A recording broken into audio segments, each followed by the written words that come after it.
본문 12장을 시작하면서 그러므로 그렇게 시작하고 있는 것을 볼 수 있습니다. 그러므로라는 말은 지난주에도 말씀드렸습니다만 바울서신에 자주 등장하는 접속사입니다. 앞의 내용과 뒤의 내용이 분리되어 있는 것이 아니라 연결되어 있는 것을 이야기합니다. 앞의 내용이 이러한데 그러므로 너희는 이렇게 살아라 라고 하는 결론적인 그런 의미로 사용되고 있는 것을 우리는 볼 수 있는 것입니다. 구원 얻은 자의 삶, 그래서 오늘 성경은 세 가지로 이야기하고 있는 것을 우리는 볼 수 있습니다. 첫째는요, 우리 몸을 산제사로 드리라 그렇게 이야기합니다. 1절 말씀입니다. 그러므로 형제들아 내가 하나님의 모든 자비하심으로 너희를 권하노니 너희 몸을 하나님이 기뻐하시는 거룩한 산제사로 드리라. 이는 너희의 드리는 영적 예배입니다. 여러분 한글이기 때문에 우리가 읽는 데는 별 문제가 없어요. 그런데 그 문장의 의미를 이해하는 데는 상당히 어려움이 있는 것을 알 수 있습니다. 여기 보면 몸을 거룩한 산제사로 드리라. 몸을 드리라는 거예요. 어떻게 몸을 드릴 수 있습니까? 하나님 앞에 예배하는데 우리가 몸을 드리라는 거예요. 어떻게 우리의 몸을 드릴 수가 있겠습니까? 그리고 또 이야기합니다. 우리의 몸을 드리는 것이 영적 예배다. 이렇게 이야기합니다. 도대체 영적인 예배는 무엇인가? 어떤 게 영적인 예배고 어떤 것이 영적인 예배인가? 우리가 이해하기가 쉽지 않은 것을 우리는 볼 수 있는 것입니다. 여러분 구약 성경에 성경을 대별을 하면 구약 성경과 신약 성경으로 우리가 나누잖아요. 그런데 구약 성경에 대부분에 나오는 제사법들이 있습니다. 하나님이 제정하신 제사법들이에요. 그런데 이 제사법은 반드시 제물은 죽어야만 제물이 될 수 있는 거예요. 살아있으면 제물이 될 수가 없습니다. 그래서 내가 죄를 지었는데 내 죄를 대속하기 위해서 양이나 염소나 이런 것들을 가지고 오는 거예요. 그러면 제사장이 그것을 죽입니다. 그리고 그 피를 제단불에 뿌리고 그래서 내 죄의 사함을 만드는 거예요. 그래서 모든 제물은 죽어야만 제물이 될 수 있어요. 살아있는 것은 제물이 될 수가 없습니다. 그런데 지금 성경은 이야기합니다. 바울은 이야기하기를 너희의 몸을 거룩한 산제사로 드리라. 죽어야만 제물이 되는데 어떻게 산 제물이 되느냐 하는 것이 오늘 우리가 풀어야 할 숙제인 것입니다. 여러분 왜 지금 바울은 나를 죽여서 제물 되는 그런 예배를 드리라고 하지 않고 내 몸을 거룩한 산제물로 드리라고 이야기하고 있는 것입니다. 여러분 그것은요 예수 그리스도의 죽음을 예표하기 때문에 그렇습니다. 구약의 제사법이라고 하는 것은 예수 그리스도의 십자가의 죽음을 예표합니다. 양이나 염소가 대신 죽은 것 그것이 바로 예수 그리스도의 죽음을 예표하는 거예요. 그래서 이사야에서도 이야기하기를 세상 죄를 지고 가는 저 어린 양을 보라 그렇게 이야기합니다. 예수님이 우리의 죄를 대신해서 우리의 모든 죄를 대신해서 지고 간다고 이야기했던 것입니다. 그래서 죽어야만 제물이 되는 거예요. 그런데 그 죽는 것은 바로 예수 그리스도의 죽음을 예표하고 있다는 겁니다. 그런데 여러분 보세요. 예수 그리스도가 이 땅에 오셔서 십자가에 달려 돌아가셨어요. 죽은 것으로 끝난 게 아니라 예수 그리스도가 죽으시고 3일 만에 예수님은 부활하셨던 것입니다. 그래서 여러분 우리가 예배를 드릴 때 구약의 예배는 안식일의 예배입니다. 안식일의 예배를 우리의 지금 원력으로 한다면 여러분 토요일날 예배를 드려야 돼요. 그게 안식일이에요. 그런데 우리는 주일날 예배를 드립니다. 안식일이라고 하지 않고 주일이라고 이야기해요. 주일이라는 말은 여러분 주님의 날이라는 말입니다. 주님께서 죽으시고 3일 만에 부활하신 그 부활을 기념해서 예수 그리스도의 죽으시고 말미암아 구원받은 하나님의 백성들이 이제 하나님 앞에 영광의 예배를 드립니다. 그것이 바로 산제물이다. 산예배라는 겁니다. 그래서 바울은 지금 이야기하기를 너희의 몸을 산제물로 드리라고 말씀하고 있는 것입니다. 그러므로 여러분 예배는 기쁨의 예배입니다. 부활의 예배입니다. 그래서 여러분 예배라고 하는 것은 잔치가 되어야 되는 거예요. 기쁨의 구원받은 주의 백성들이 주 앞에 나와서 기쁨으로 예배하는 것 그것이 바로 참 예배다. 그렇게 말씀을 드리시는 것입니다. 여러분 오늘 본문에 보면 영적인 예배다. 그렇게 이야기합니다. 여러분 성경을 좀 한번 보시면요. 성경을 좀 자세히 보시면 1절 끝에 이는 너희가 드릴 영적 예배니라 라는 영적 예배 앞에 번호가 2번 가로 이렇게 되어 있습니다. 여러분 성경을 보시면 영적 예배 앞에 남바 2 가로 이렇게 되어 있는 걸 볼 수 있을 것입니다. 그것은 성경 밑에 또 다른 말이 있다는 거예요. 여러분 밑에 성경을 보세요. 뭐라고 되어 있습니까? 2번에 뭐라고 되어 있어요? 성경을 합당한 이렇게 되어 있습니다. 무슨 말이냐면 어떤 곳에서는 영적 예배다 이렇게 되어 있는 데도 있지만 다른 곳에서는 합당한 예배다 이렇게 되어 있다는 거예요. 그래서 우리가 우리 몸을 드리는 것이 단임으로 드리는 것이 영적인 예배다라고 하는 이 영적인 예배라는 말이 다른 곳에서는 합당한 예배다 이렇게 되어 있다는 말입니다. 그런데 원어에 더 가까운 것은 의미가 가까운 것은 합당한 예배, 이치에 맞는 예배 이것이 바로 원어가 가지고 있는 본 뜻의 의미인 것입니다. 그러니까 영적인 예배라는 것보다는 합당한 예배, 이치에 맞는 예배, 우리의 몸으로 하나님 앞에 산 제물로 드리는 그 예배가 합당한 예배다, 이치에 맞는 예배다 이렇게 이해를 하시면 되겠습니다. 그런데 여러분 우리가 영적인 것을 이야기할 때마다 좀 잘못된 인식이 있어요. 저 사람은 참 영적이야 라고 이야기할 때 영적이라는 것을 너무 신비적으로 생각하는 경향이 있습니다. 그래서 뭔가 다른 우리와 모든 행동이 다르고 모든 것이 다른 그런 사람. 그래서 체크할 때 다 취미 입고 오는데도 넥타이 메고 성경책 들고 다른 사람들 다 웃는데도 웃지도 않고 경건하게 하늘만 보고 있는 사람. 그 사람을 우리가 경건하고 영적인 사람이다 이렇게 착각하는 경우가 있다는 말입니다. 그런데 여러분 중요한 것은요. 영적이라고 하는 것은 반드시 외형적으로 드러나게 되어 있다. 여러분 한번 생각을 해보세요. 내가 영적인 것을 어떻게 나타낼 수 있습니까?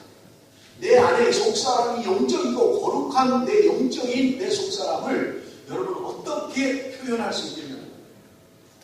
여러분 우리 몸을 통하지 아니하고는 절대로 영적인 것을 표현할 방법이 없습니다. 그렇잖아요. 내 안에 하나님을 사랑하고 하나님을 경외하고 내 안에 경건한 삶도 내 입술을 통해서 하나님을 찬양하는 거고요. 내 눈이 주를 바라보는 거고요. 내 귀가 주의 음성을 듣는 거예요. 우리의 몸을 통하지 않고는 우리는 영적인 것을 표현할 방법이 없습니다. 그렇기 때문에 여러분 우리의 몸으로 드러나는 것이 영적인 표현이라는 거예요. 그것이 여러분 우리가 이미 묵상한 것처럼 로마서 6장에 보면 우리의 몸이 중간지대에 놓여 있다는 말입니다. 그 말은 우리의 몸이 스스로 무엇인가를 할 수 없다는 거예요. 내 몸이 자율적으로 무엇인가 하지 않는다는 거예요. 내 몸은 반드시 내 안에 있는 속사람의 결정에 의해서 움직여진다는 거예요. 그래서 로마서 6장에서 이야기하는 게 뭐예요? 너희의 몸을 의의 병기로 드리라. 너희의 몸을 불의의 병기로 드리지 말고 의의 병기로 드리라는 말이에요. 여러분 병기라는 게 뭐예요? 전쟁터에서 싸우는 도구잖아요. 우리의 몸이 의의 병기로 사용되어지도록 하라는 말이에요. 불의의 병기로 사용되어지지 않도록 하라는 말이에요. 우리 몸은 중간지대인데 우리의 몸을 누가 컨트롤하느냐에 따라서 불의의 병기도 되고 의의 병기도 된다는 말입니다. 지난주에 제가 육신의 소욕을 죽여야 된다. 육신을 따라 살면 죽는다라고 하는 말씀을 드렸잖아요. 우리는 영으로서 몸의 행실을 죽여야 된다. 그래야 산다라는 말씀을 지난주에 드렸습니다. 여러분 우리의 몸은 누군가에 의해서 움직여지게 되어 있다는 말이에요. 바울에 대해서 고백하기를 로마서 7장에 이야기하는 것이 내가 원하는 바 선을 행치 하려고 내가 원치 않는 바 악을 행한다라고 이야기합니다. 내가 원하는 건 선을 원하는 거예요. 내가 원하는 건 주님을 닮아가기 원합니다. 내가 원하는 것은 내 속사람으로는 내가 하나님을 사랑하고 하나님을 사모하고 거룩한 삶을 살기 원하는 거예요. 그런데 실제로 삶은 내 몸이 드러내는 것은 내가 원하는 선을 행치 않고 내가 원치 않는 악을 행한다라고 바울은 고백하는 것입니다.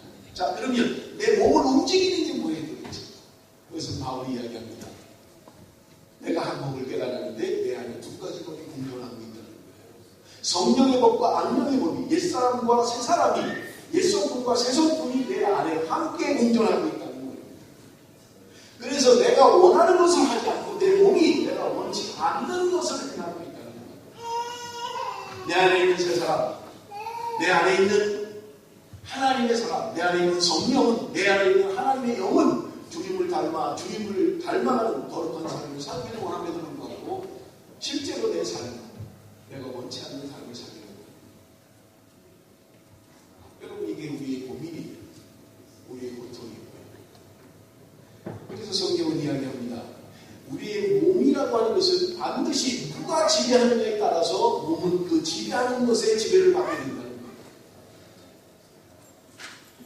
그래서 성경은 우리에게 이야기하는 거예요. 너희 몸을 불의의 병기로 사용되어지지 않도록 하라는 겁니다. 내가 어떤 어떤 마음을 갖느냐에 따라서 우리의 몸은 움직여지기 때문에 그래요. 내 안에 거룩한 마음, 영원한 마음, 주님을 닮아가는 마음, 좋은 마음, 선한 마음을 가지면 우리의 몸은 그렇게 움직여진다. 물론 여러분, 우리의 삶이 위장할 수 있어요. 교회 와서 그럴듯한 이야기를 하고 믿음의 말을 하고 신앙의 말을 하고 성경 이야기를 하는데 여러분 실제로 그것이 위장된 것이라면 반드시 삶으로 드러난다. 언젠가는 드러나게 된다는 말입니다. 그래서 사람들이 놀라는 거예요. 전혀 그렇지 않은 줄 알았는데 여러분 중요한 건 우리의 몸이라고 하는 것은요 자기 자율적으로 움직일 수 있죠. 물론 육체의 소욕이 있습니다. 그러나 그것도 우리의 마음이 허락하지 않으면 여러분 몸은 자기 마음대로 움직일 수 없다라고 하는 것이 분명한 사실이고 의학적인 사실입니다. 내 몸이 저절로 내 마음대로 움직이진 않아요. 예를 들어 봅시다. 내가 지금 배가 고파요. 뭔가를 먹어야 됩니다. 그렇다고 해서 내가 먹고 싶은 대로 내 손이 움직여지고 발이 움직여집니까? 그러지 않아요. 내가 먹으려고 남의 것이라도 뭔가 먹으려고 하는 내 안에 있는 육체의 소욕을 내 안에 있는 무엇인가가 컨트롤하고 있잖아요. 안 돼. 그건 도둑질이야. 그러면 안 되지. 내 몸을 컨트롤하는 것이 내 안에 따로 있다는 이야기예요. 그 몸이 움직일 내 안의 지시대로, 내 안에 있는 것의 지시대로 내 몸을 움직이는 거야. 남의 것이라도 훔쳐서 먹어. 그냥 괜찮아. 그 마음을 따르면 남의 것을 훔쳐 먹는 거예요. 그런데 내 안에 있는 또 다른 성령이 거기 안 돼. 그건 하나님 기뻐하는 게 아니야. 라고 하면 내 몸은 거기에 반응하지 않게 됩니다. 그러므로 내가 무엇에 지배를 받는가가 대단히 중요하다는 거예요. 그래서 바울은 고백하기를 죄의 종로로 하지 말라고 이야기하고 있습니다. 하나님을 따라서 하나님의 종으로 살라고 말씀하고 있습니다. 죄의 종로로 하지 말라고 말씀하고 있습니다. 여러분 예배라고 하는 것은요 말씀드린 것처럼 영적인 예배 대신 합당한 예배, 이치에 맞는 예배 이렇게 말씀드렸잖아요. 요즘은 또 주로 많이 얘기하는 게 생활의 예배를 이야기합니다. 생활의 예배.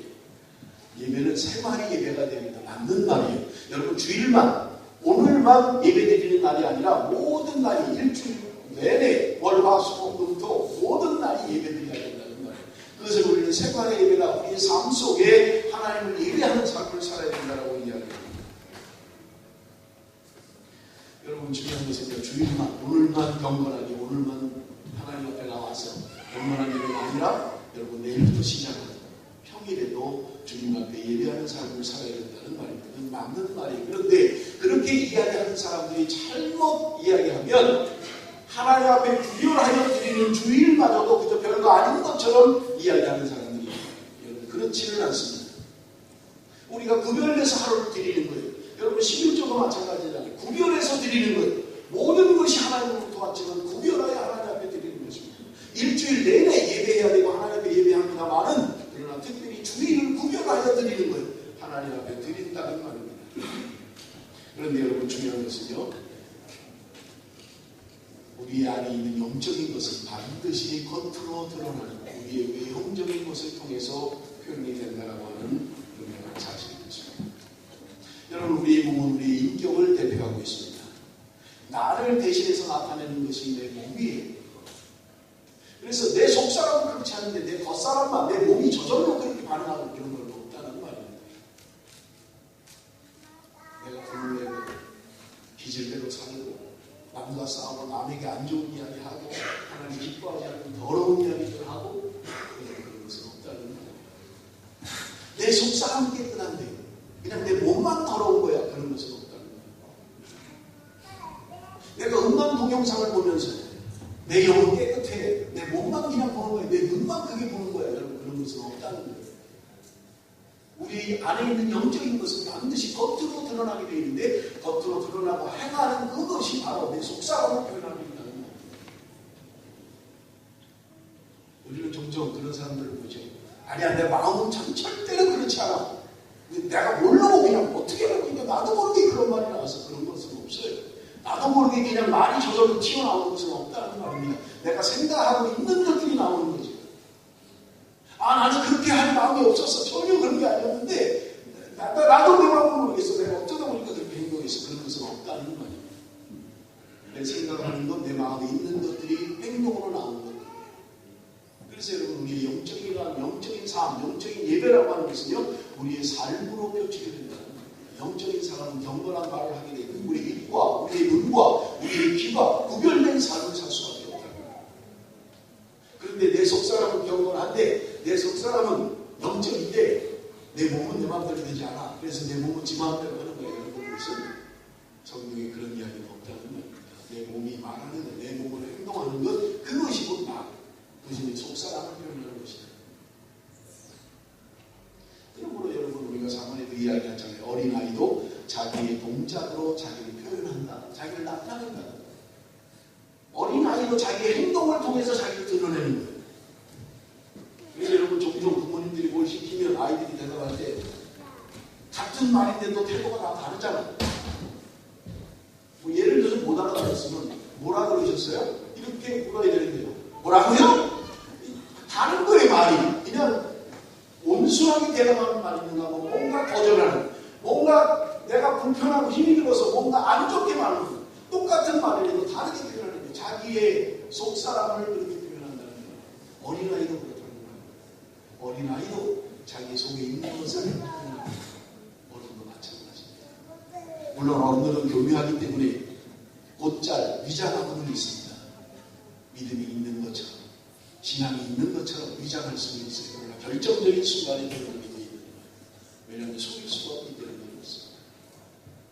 나는 믿음이 좋습니다. 나는 신앙이 좋습니다. 하는데 사회생활은 그냥 사회법칙대로 이 세대를 본받지 말라라고 말씀함에도 불구하고 이 세대를 본받아서 그냥 살아가고 있다면 여러분, 그것은 내가 원하는 게 아니야. 내 속사람이 원하는 게 아니야.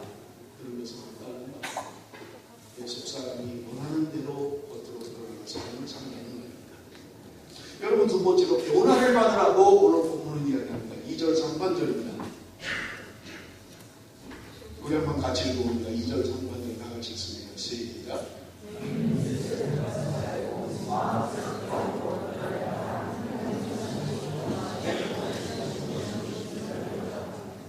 너희는 이 세대를 본받지 말고 오직 마음을 새롭게 함으로 변화를 받아. 여기 세대를 본받지 말라 그렇게 이야기합니다. 세상의 풍조를 따라 살지 말라고 이야기하고 있는 것입니다. 그런데 여기 세대를 본받지 말라라는 말, 본받는다라는 단어는요, 영어의 conform이라는 단어입니다. 그런데 마음을 새롭게 함으로 변화를 받으라라는 단어는요, transform이라고 영어 단어를 사용하고 있습니다. form이라고 하는 어원은 똑같아. 그런데 본받지 말라, 본받으라라는 말은 conform이라는 말이에요. 그런데 변화를 받으라라는 말은 transform이라는 말이에요. 이 conform이라는 말은 외형적인 변화를 이야기합니다. 내가 이 시대를 본받지 않고 뭔가 바꿔야 된다는 거예요. 우리 외형이 바뀌어야 된다는 말입니다. 세대를 따라가면 안 된다는 거예요.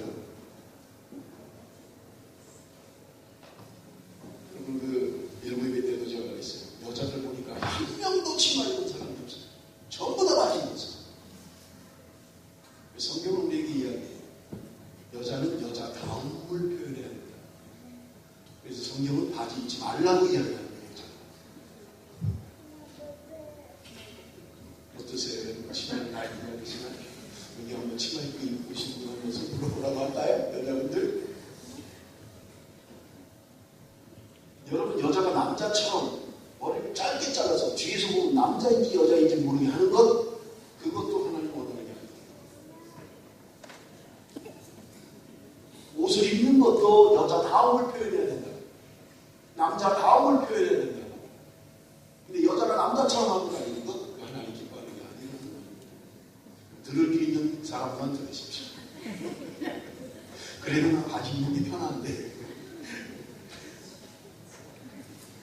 여러분, 하나님이 오늘 우리에게 변해야 될 것, 이 세대를 본받지 말라. 이 세대를 따라 살지 말라는 거예요. 우리 외형이 바뀌어야 될 것입니다. 그런데 우리는 자꾸 유니섹스로 가고 있어요. 성경이 하나님이 원하는 게 아니에요. 여러분, 우리가 변화되어야 될 것, 너희의 마음으로 새롭게 변화되어야 될 것은 우리 속사람이 바뀌어야 된다는 거예요. 겉만 바뀌지 말고 속이 바뀌어야 된다고 이야기하는 거죠. 왜 그렇습니까? 우리 몸은 우리 안에 영향을 받는다고 했잖아요. 내 안사람에, 내 속사람에 따라서 우리의 몸은 반응을 하는 거거든요. 그렇기 속사람의 변화가 없이 겉사람만 바꾸는 의미가 없다는 말이에요. 전혀 바뀌는 게 아니라는 거예요. 우리가 어떤 습관이나 규칙은 바꿀 수 있을 거예요. 그렇지만 우리 속사람이 바뀌어야만 우리의 몸이 온전히 바뀌게 됩니다. 그래서 우리 속사람이 바뀌어야 됩니다. 온전히 바뀌어야 됩니다. 완전히. 겉모습만 바뀌는 게 아니라 우리 속사람이 바뀌어야 된다고 이야기하고 있는 것입니다. 그런데 여러분 여기 변화를 받아라는 말은 수동태로 되어 있습니다. 수동태. 내가 의지와 노력으로 그런 변화가 일어나지 않는다는 거예요. 우리 속사람의 변화는 내가 의지와 노력을 갖고 한다고 해서 우리의 속사람이 변하는 게 아니라는 겁니다. 누군가에 의해서 어떤 힘에 의해서 내 속사람이 바뀌게 되는 것을 이야기하는 것입니다. 그럼에도 불구하고 이 수동태는 명령형으로 되어 있습니다. 변화를 받으라. 명령이에요. 명령이라는 말은 우리의 의지와 노력을 포함하고 있는 것입니다. 그게 무슨 말입니까? 우리가 변화받기를 원한다면 그런 환경 가운데 우리가 있어야 된다는 거예요. 예를 들면 시편에 말하는 것처럼 악인의 길을 따라가면 안 된다는 거예요. 주인의 길에 서면 안 된다는 거예요. 오만한 자의 자리에 앉으면 안 된다는 거예요. 내가 그렇게 앉으면서 변화받기를 원해서는 안 된다는 말입니다. 우리의 삶 가운데 더러운 것을 제거하라고 말씀합니다. 어둠의 일을 버리라고 이야기합니다. 빛 가운데 나오라고 말씀하는 거예요. 그렇다면 여러분 우리가 진정으로 우리의 속사람이 변화되기를 원한다면 성경이 말씀하는 그런 삶을 살아야 될 것을 이야기하는 것입니다. 물론 나를 바꾸는 것은 내 의지와 노력은 아니에요. 내가 그렇게 산다고 해서 저절로 바뀌는 것은 아닙니다. 그럼에도 불구하고 우리는 그런 노력들이 필요하다는 거예요. 내가 주의 말씀을 따라가는 것, 앉아야 할 자리, 서야 할 자리, 걸어야 할 것, 누구와 함께 걸을 것인가, 내가 어디서 쓸 것인가, 내가 어디에 앉을 것인가를 내가 판단해야 되고, 그리고 내가 그런 환경 가운데 있어야 된다는 거예요.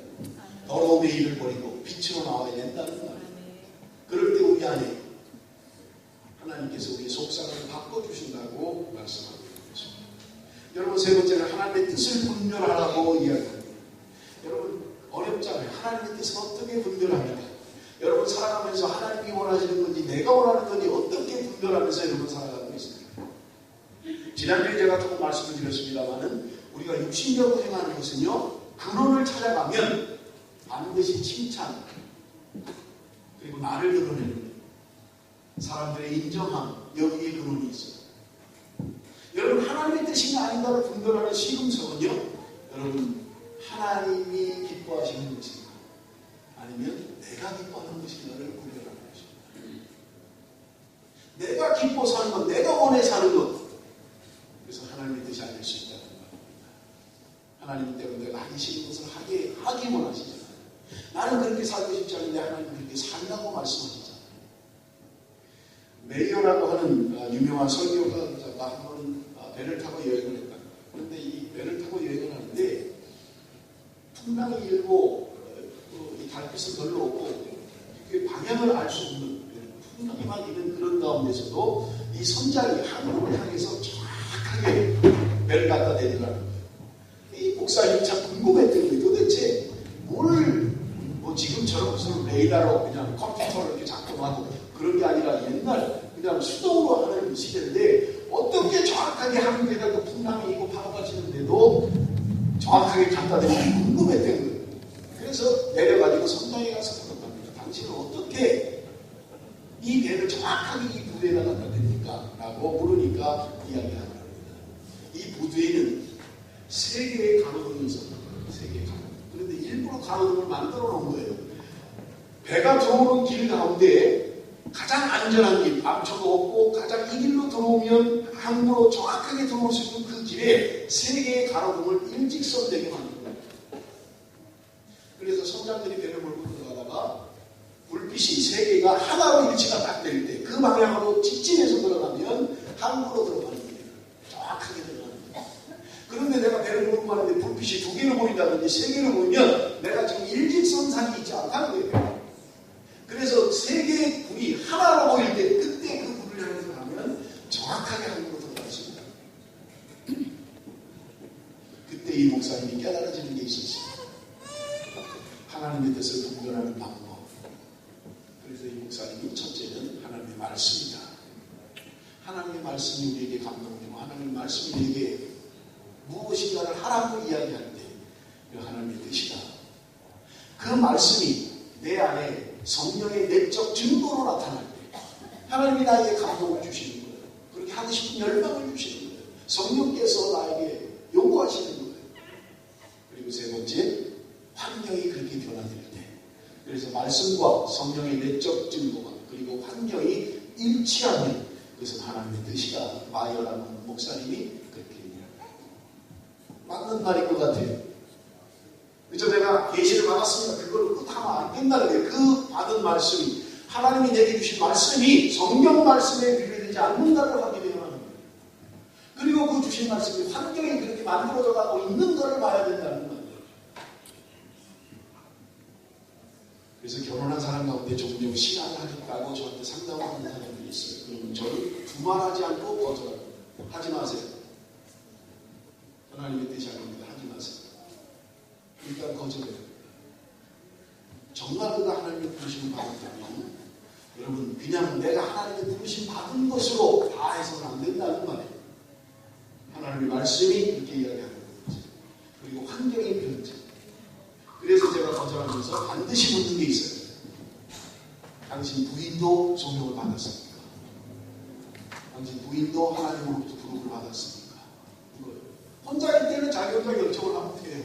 그렇지만 결혼한 사람은 남편이 하나님의 내 음성을 들려줬습니다. 신앙하라고 합니다. 그래서 신앙하면 안 된다는 거예요.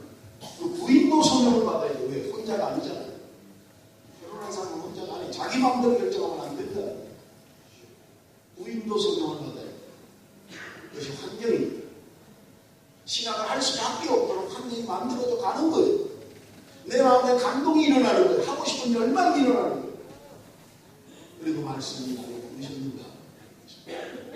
그래서 여러분 중요한 부분 가운데 하나님이 나를 부르시는 내적 부르심도 중요하지만 교회의 부르심이 굉장히 중요합니다.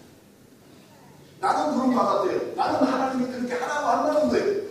그런데 교회가 그를 부르지 않으면 그 사람은 신앙하면 안 돼요. 교회의 부르심은 뭐예요? 교회의 성도들이 저 친구는 신학을 하면 참 좋겠다.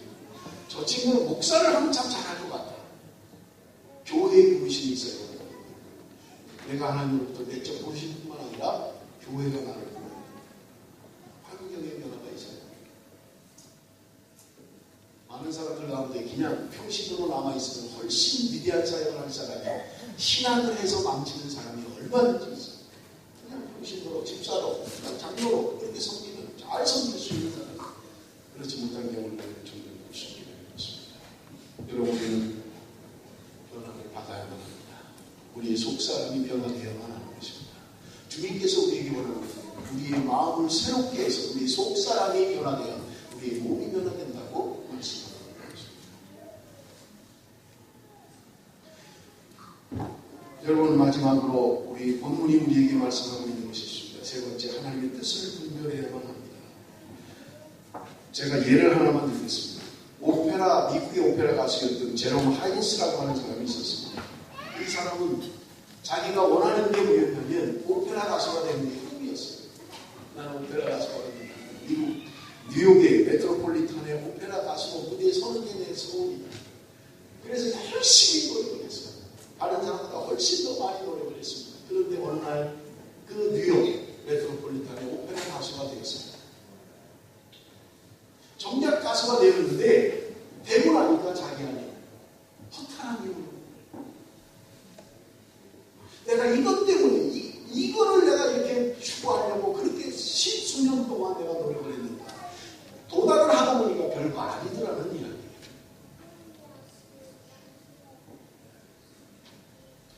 대단히 죄송한 이야기입니다만 교회 안에 우리가 이민자잖아요. 그러니까 많은 사람들이 영주권이 없는 사람들은 영주권이 아주 큰 비전이고 꿈이잖아요. 내가 영주권만 있습니다. 영주권 갖고 있는 사람들한테 물어보세요. 별거 아니라고 생각하는 거예요. 받기 전에는 그렇게 이것만 있으면 내가 뭔가 달라질 거고 이것만 받으면 내가 전부 다 모든 게 달라질 것 같은데 막상 받으면 별거 아니다. 그것도 아닌 것 같아요. 뭐 대단한 혜택도 없는 것 같고 그냥 뭐 똑같고 다른 게 없다라고 느껴져요. 물론 없는 사람에게는 있는 사람이 부럽고 그렇겠습니다만은 그러나 그거 받았다고 해서 영원히 그렇게 그런 거 아니라고. 그 자리에 올랐습니다. 오페라 가수가 되는 게 꿈이었는데 그것을 성취했어요. 그것을 이루었어요. 그런데 허탈감이 별것도 아니네. 내가 뭘 이걸 이렇게 되려고 했는데. 허탈감을 채울 수 있는 방법은 세상적인 것들이에요. 그때부터 술을 마시기 시작합니다. 마약을 하기 시작합니다. 범죄에 들어. 어느 날 집안에 앉아있는데 TV를 켜니까 TV에서 빌리그레암 전도 집회에 대한 빌리그레암 목사님의 설교가 나오는 거예요. 그런데 설교를 하기 전에 웬 가수가 하나 나와서 찬양을 부르는데 그 찬양이 여러분 옛날에 그 백이장 주 예수보다 더 귀한 것은 그 찬양. 조지 쉐어라고 하는 사람이 목사님 설교하기 전에 나와서 중저음으로 바리톤으로 찬양을 합니다. 주 예수보다 더 귀한 것은 찬양합니다. 이 사람이 그 TV 안에 나오는 그 찬양하는 사람을 보니까 너무 평안하게, 너무 행복하게, 너무 기쁨 가운데 찬양하는 모습을 봅니다. 나도 똑같은 노래하는 사람인데 도대체 저 사람은 뭐가 저렇게 기뻐서 그 막 얼굴에 그 찬양을 하면서도 그 얼굴에 너무 행복감이 보이는 거예요. 그리고 빌리그레암 목사님이 노래가 끝나자마자 빌리그레암 목사님이 전도 설교를 합니다.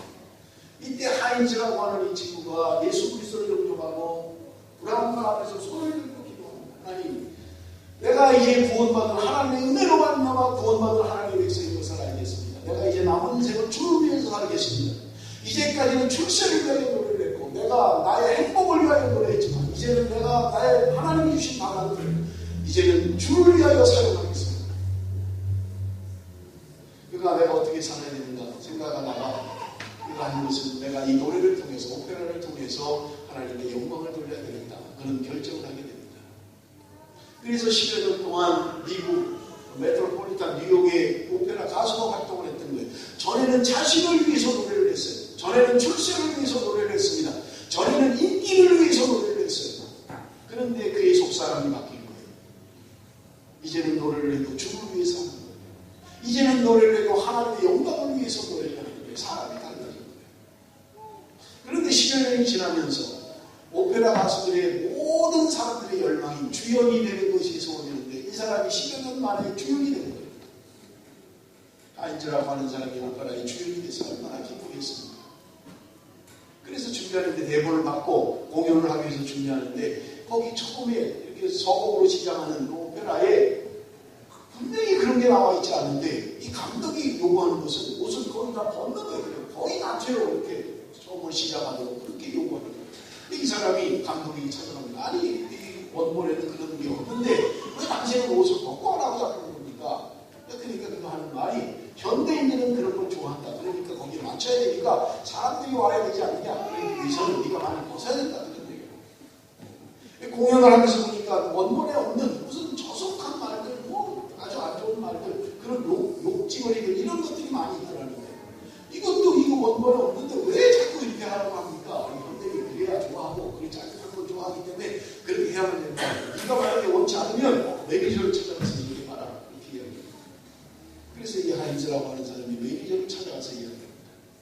원본에는 없는데 내가 왜 이렇게 벗어야 됩니까? 내가 원치 않는데 왜 이렇게 욕지거리를 하면서 해야 됩니까?